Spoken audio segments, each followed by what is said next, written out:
আসসালামু আলাইকুম। আমার আগের ভিডিও থেকে অনেকে প্রশ্ন করেছিলেন এই অসাধারণ গ্রামগুলো দেখতে কোথায় যেতে হবে। তাদের জন্য আজকের বিস্তারিত ভিডিও। চলুন দেরি না করে প্রথমে বলে দিই এখানে কি কি দেখতে পারবেন। এখানে আসলে আপনি হারিয়ে যাবেন প্রকৃতির মাঝে।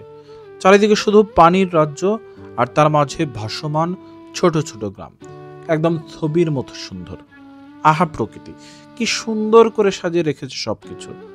লোকজনের জীবনের সাথে পানির গভীর বন্ধুত্ব, সবকিছু এখানে বিলের পানির উপর নির্ভর করে চলে। আশেপাশে গ্রামের ছেলে মেয়ে যেখানে পড়াশোনা করে সেই স্কুলগুলো পানির মধ্যে, নৌকা করে স্কুলে আসতে হয়। আপনি চাইলে পানির মধ্যে ডুবে থাকা রাস্তাগুলো অনেক দূর হেঁটে যেতে পারবেন, বা পানির মাঝে ভেসে থাকা পয়েন্টে নেমে আনন্দে মেতে উঠতে পারবেন। এখানে মোটামুটি বিনোদনের ব্যবস্থা, ছোটখাটো রেস্টুরেন্ট আছে, খুব ভালো লাগবে। কখনো আপনার চোখে পড়বে বাবা ছেলের সাথে নৌকা করে মাছ ধরছে। এই দৃশ্য কোথায় দেখেছেন লাস্ট বলতে পারবেন? সন্ধ্যা হবার পর এখানকার প্রকৃতির কথা নাই বা বললাম, একদম অন্য রকমের সুন্দর।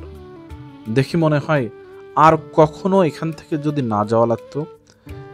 এই সুন্দর জায়গার অবস্থান নাটোর জেলার নলডাঙ্গা থানার পাটুল হালতির বিলে। এখানে আসার জন্য নাটোরের মাদ্রাসা মোড় থেকে সিএনজি পেয়ে যাবেন। বলবেন আমরা পাটুল যাব। পাটুল বাজারে নেমে একটু হাঁটতে হবে, হাঁটলেই আপনারা নৌকা পেয়ে যাবেন।